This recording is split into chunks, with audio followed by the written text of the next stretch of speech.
Broers en susters, ek gaan net, kom ons raak nou net so oomblik stil, terwyl ek dan die foto met die sien uitspreek. Die Here sê, ek die Here is die barmhartige en genadige God, lankmoedig, vol liefde en trou. Ek betoon my liefde aan geslagte en die genade sal by julle almal wees, ons Here Jesus Christus, met onverganklike liefde liefhet. Amen. Broers en susters, voordat ons met vanoggend se erediens begin, kom ons sluit net die oë en dan bid ons. Here en Hemelvader, ons wil vir U dankie sê dat ons in die teenwoordigheid vandag tyd kan spandeer. Ons ook hierdie geleentheid het om U woord te kan hoor. Here, vandag kan ons nie in ons kerkgeboue bymekaar wees, maar dit maak nie van ons meer kerk nie. Ja Here, hier waar ons sit vanoggend, het U nog steeds elkeen van ons bymekaar geroep. U het nog steeds elkeen van ons om as gelowiges in U Koninkryk bymekaar te wees en ook vandag aan die voete te kom sit en te kan leer wat U vir elkeen van ons wil. Daar buite woed pandemie. Dit laat baie mense met onsekerheid in hulle. Ons bede is eenvoudig vandag, Heer, dat U dit in mense se harte rustig sal maak. Dat ons vandag die geraas daar buite sal uitdoof, sodat ons net U stem kan hoor. Waar ons vandag ook uit U woord gaan lees, Heer, wil ons bid dat U ook hierdie woord helder en duidelik elkeen van ons sal laat klink. Bid Heer dat ook met elkeen sal wees wat reeds geleef aan die dood afgestaan het as gevolg van hierdie pandemie. Ons bid Heer dat U vir hulle ook sal laat weet dat U ook saam met hulle deur daardie omstandighede. Wil U hulle rustig maak, wil U hulle ook lei. Heer, ons bede is dat U dan ook nou die woord vir ons sal oopbreek, sodat ons werklik kan leer wat U vir elkeen van ons sê vandag. Ons bid dit ook in U naam alleen. Amen. Broers en susters, ons skriflesing vir vanoggend gaan kom uit Johannes 20 van verse 26 tot 31. Skriflesing vir vanoggend kom uit Johannes 20 van verse 26 tot 31. U kan sommer op die skerm volg, die woorde vir hierdie skrifgedeelte sal ook op die skerm flits. 8 dae later was Jesus se dissipels weer bymekaar en Tomas was by hulle. Terwyl die deure gesluit was, het Jesus gekom en tussen hulle gaan staan en gesê, vrede vir julle. Daarna sê hy vir Tomas, bring jou vinger hier en kyk na my hande, en bring jou hand en steek hom in my sy, en moenie langer ongelowig wees, maar wees gelowig. En Tomas sê vir hom toe, my Here en my God. Toe sê Jesus vir hom, glo jy nou omdat jy my sien? Gelukkig is die wat nie gesien het nie en tog glo. Jesus het nog baie ander wondertekens wat nie in hierdie boek geskryf is nie, voor sy dissipels gedoen. Maar hierdie wondertekens is beskryf sodat julle kan glo dat Jesus die Christus is, die Seun van God, en sodat julle deur te glo in sy naam die lewe kan hê. Broers en susters, tot sover die skriflesing. Mag die Here ook vandag deur hierdie woord met elkeen van ons praat en mag hy ook ons seën. Mag hy vandag ook vir ons 'n besonderse boodskap in ons harte kom. Broers en susters, ons het hier met Tomas die ongelowige dissipel. Dit is nie so seer dat hy net heeltemal ongelowig was nie, maar hierdie was 'n ou wat met feite wou gewerk het. En hier wil hy ook die feite sien. Wanneer Jesus vir hom verskyn, is nie vir hom genoeg om net weer vir Jesus te kan sien. Ek dink die meer rasionele reaksie sou dalk gewees het om in daardie oomblik van skrik bevange te wees, want hier staan iemand wat dood was nou lewend voor hom. Die ander reaksie wat ook dalk meer rasioneel sou wees, sou dalk gewees het om te sê, maar wow, wat, hier is 'n hier voor my en hy is inderdaad lewend. Maar vir Tomas dit genoeg. Hy moet eers wonder. En hy sê dit ook vir Jesus. En dan sê Jesus vir hom, kom, hier is my wonde. Steek jou hande in my sy waar die wonde is. Sal jy dan glo.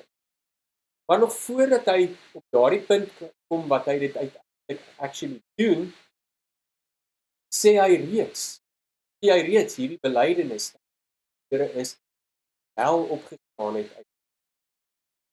En vir ons klink dit half as 'n ligtelike belydenis om te maak, maar vir Tomas, wat so maklik eerder nie geglo het nie as wat hy geglo het, is hierdie stuk belydenis. En wys dit iets van die bekering wat ook in sy hart plaasgevind. Die ommekeer wat ook op daardie stadium in sy lewe plaasgevind.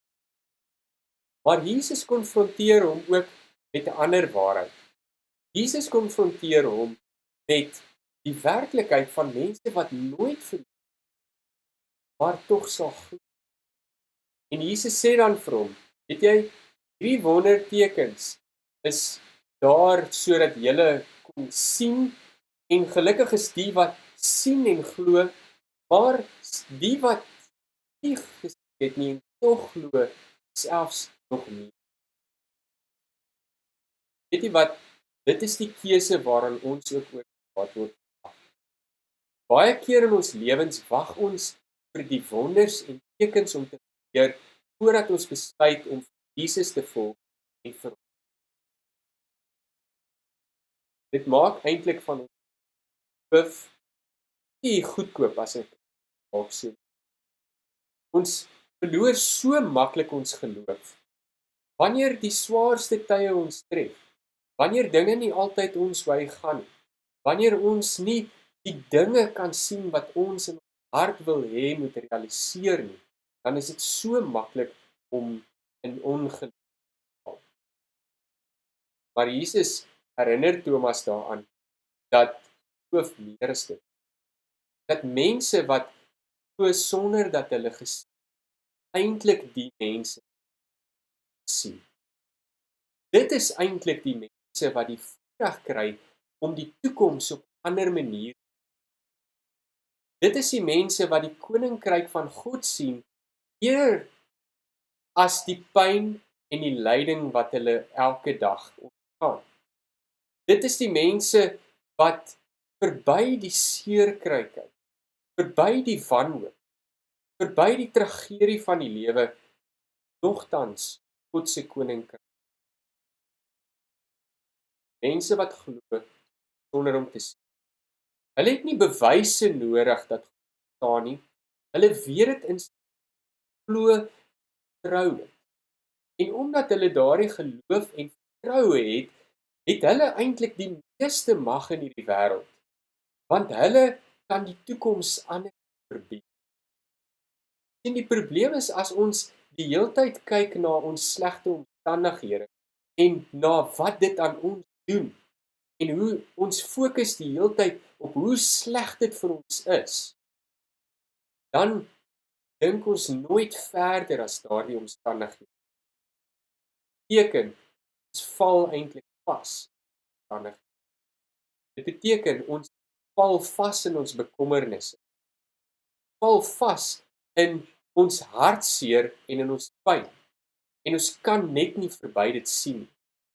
Dit is so asof ons eintlik in 'n diep gat beland en al wat ons kan doen terwyl ons in daai gat is om die heeltyd te vra hoekom? Hoekom moet dit met my gebeur? Maar intussen sien ons dalk nie dat iemand ook 'n tou saam in die gat in. Dat iemand ook dalk net dalk skaaf ingegooi het.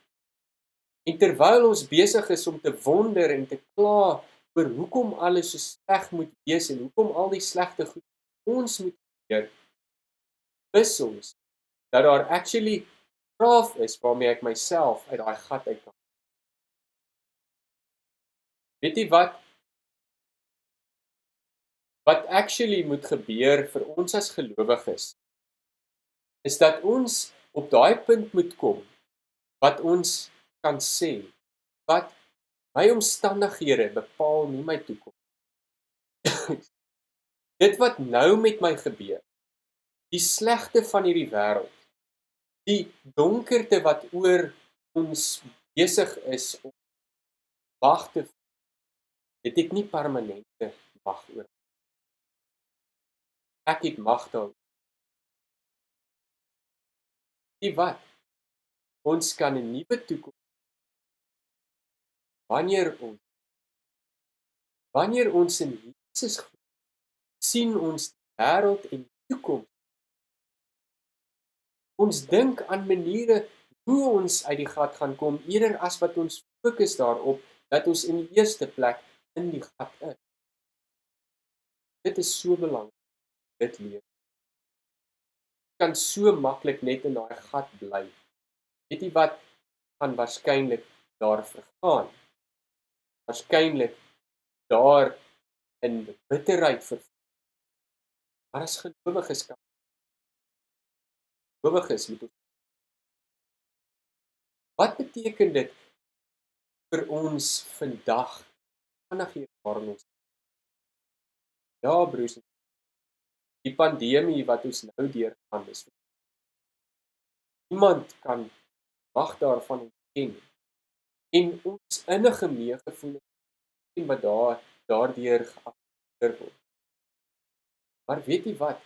Daar is ook vir ons geleenthede om na afloop van hierdie pandemie dinge in ons wêreld te verander. Goed soos die ongelykheid in ons. Die feit dat daar so groot gaping is tussen ryk en arme mense in hierdie wêreld. Die feit dat party mense dink dat hulle beter is as ander. En ja, partykeer selfs Christen gelowiges wat vir ander mense sê, ons is die uitverkorenes van God en daarom is ons beter as almal anderste. En nou het ons skielik die reg om te dink ook ons is beter as ander.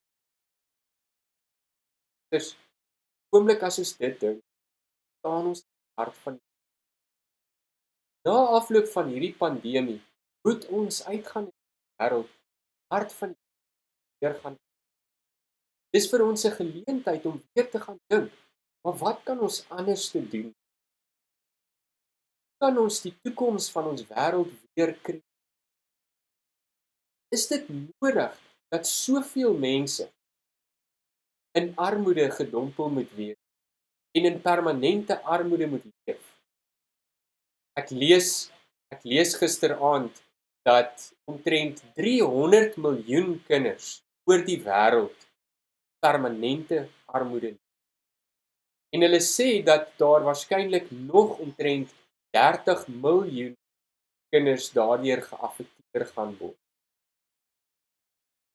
Broers en susters, kan ons dit toelaat? Kan ons maar toe kyk dat die wêreld op die voort gaan wat dit so aangegaan het voordat hierdie pandemie. Hierdie nie vir ons 'n geleentheid om te vra, tyd wat ons het om te dink. Vra maar, is dit regtig die wêreld wat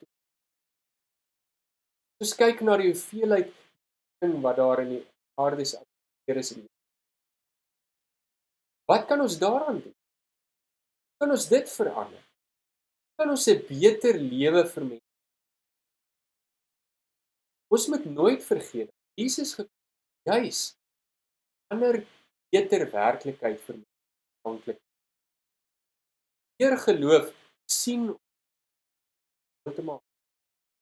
as ons God se wil vir hierdie wêreld gaan uitleef, in plaas daarvan dat ons maar net dieselfde ou patroontjies volg wat nog altyd gegeld het.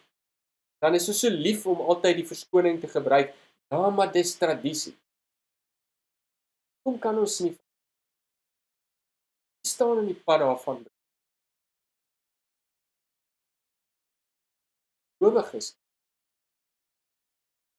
Wanneer iemand wil terughou vir 'n situasie in die wêreld waar ons net al hoe meer ongelykheid in die wêreld het, dan moet ons persone wees wat sê, nee, wat die Here vir ons as hulle kan ons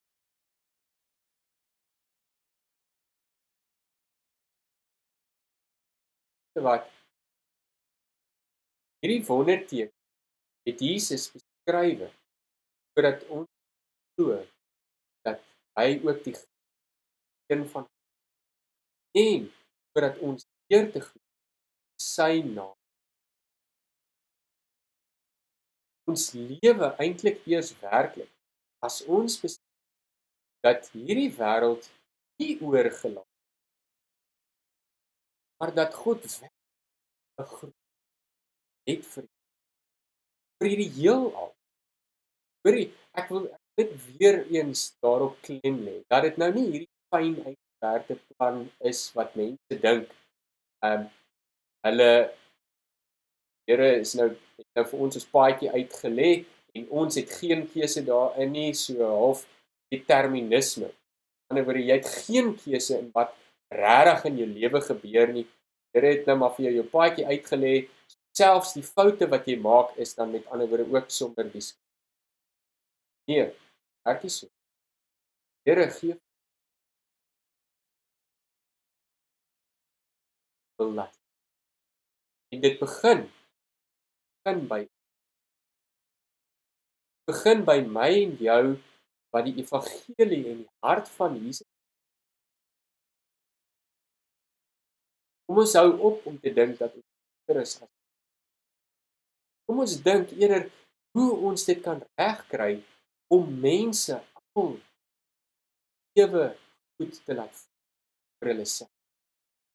Om mense se self eerder op te bou as wat ons skappe eerder op te bou as wat ons druk.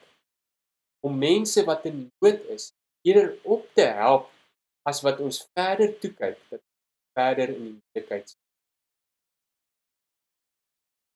Dit is wat die Here tog ook vir elkeen.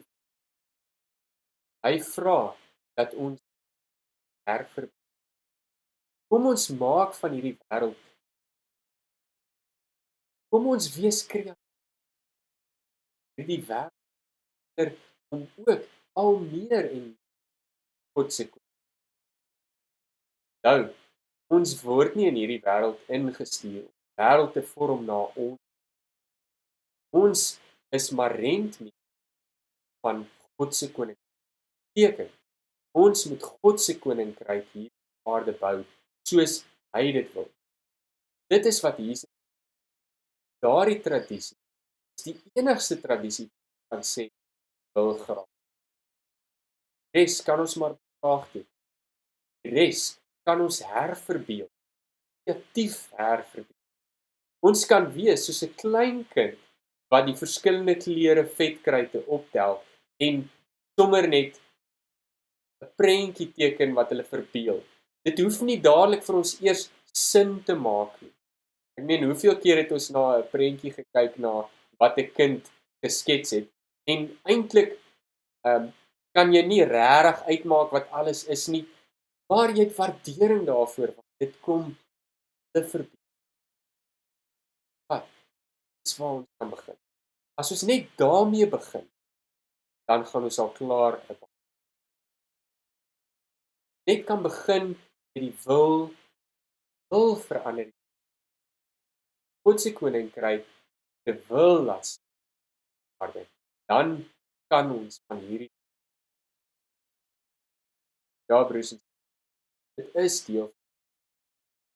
Tomas het toe hy Jesus daar gesien, 'n ander realiteit.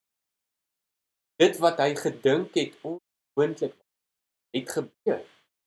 En die wêreld waarin hy geleef het, was daarna nooit weer so wêreld ook vir ons weet. Vanaf ons hierna aangaan met ons take, met wat ons elke dag mee besig is. Games wat ook al ons osself mee besigheid. Nou, daar is ons ook leksie van Jesus. Ook daar. Kom ons gaan doen dit. Kom ons gaan verander hierdie wêreld, onherkenbare wêreld, maar in 'n positiewe wêreld wat ons sal herken. Mag die Here ons besluit ons. Jesus, baie dankie dat ons kan weet ook ons gedagtes kan. Dit wil ons ook bid vir. Dit is nie altyd vir ons maklik om buite ons partykeer ons eie te lees. dat dit vir ons dan raak ons moed opgee. Partykeer oorweldig die hartseer en dan weet ons nie eintlik wat om daarom wil ons vra dat U ook vandag met ons wees, sal help deur hartseer tye, maar dat U ons ook sal help om die toekoms te kan herverbind. Ja, Here, ons vra dat U ook Gees sal stuur in ons harte te werk, sodat ons nie maar net dinge sal doen soos wat dit altyd gebeur, maar dat ons werklik op die ou end na hierdie wêreld sal kan kyk en sê, Here, het sy koning. Here, ons vra dat U help om uit te sien saam met U, dat ons ook getrou aan U sal bly, Here. Vra dat U ons ook elke dag sal leer om al meer en meer vertroue ook in, want Here, so vind ware redding. U is die God van U is die een wat is, wat was en wat kom. Dan mag dit. Amen. Susters, baie dankie dat U vandag ook by ons aangesluit het vir die erediens. Ek gaan nou die sien ook uitspreek en daarna gaan ek gou 'n paar afkondigings saam met U deurgaan. So as U na die tyd net vinnig ook wil aanbly vir die afkondigings, is U welkom. Tussen gaan ek dan ook net die sien uit. Die Here sal julle seën en beskerm. Die Here sal julle genadig wees. Die Here sal julle gebede verhoor. Ewig. Elkeen. Amen. En susters, ek maak net gou 'n paar afkondigings ook hierso. Net gou dit weer hierso vir my oop kry.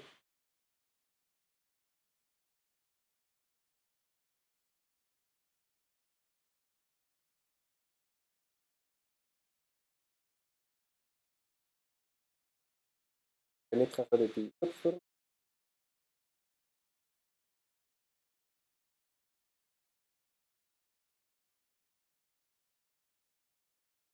Verjaarsdag op die 19de April, verjaar Ilse Engelbreg, 20ste April Louisa Kreer en Rosa Pretorius, 25ste April verjaar Elsa Kreer. Ook vir hierdie mense elkeen baie gelukwens. Ons hoop dat die Here julle baie sal seën, dat hy julle ook die nuwe lewensjaar sal spaar. Dan ook ons eredienste wat op Sinsa Oos sou plaasvind, is uit die aard van die saak afgestel tot verdere kennisgewing. Ons hoop dat elkeen ook dit sal verstaan en ons vra ook dat U dan die mense sal uitnooi en ook na ons lewendige erediens op YouTube kyk. Broers en susters, dan wil ek vir elkeen van julle 'n baie voorspoedige week toewens en mag die Here ook met elkeen van julle wees. Mag hy julle ook styf in sy liefde vashou in hierdie tyd. Tot volgende keer.